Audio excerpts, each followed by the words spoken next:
Kami wartakan, Kapolda Sulsel hadiri Jumat curhat, dengarkan keluhan dan masukan masyarakat Kota Makassar.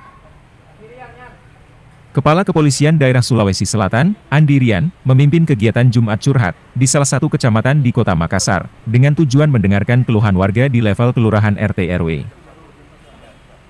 Kegiatan ini juga sekaligus dirangkaikan dengan memberikan bantuan kepada masyarakat pesisir Kota Makassar. Jumat, 19 Januari 2024. Diwartakan pula bahwa, masyarakat Kota Makassar pada daerah pesisir, sering terdampak banjir. Hal ini diakibatkan level tanah yang rendah, terangnya. Berikut wawancara singkatnya.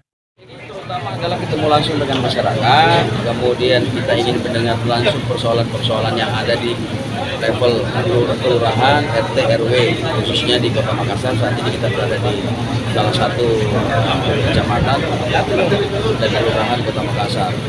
Tadi ada beberapa masyarakat yang memberikan masukan, termasuk apresiasi terhadap kinerja, terutama rekan-rekan Babinka Limas yang selama ini sudah banyak.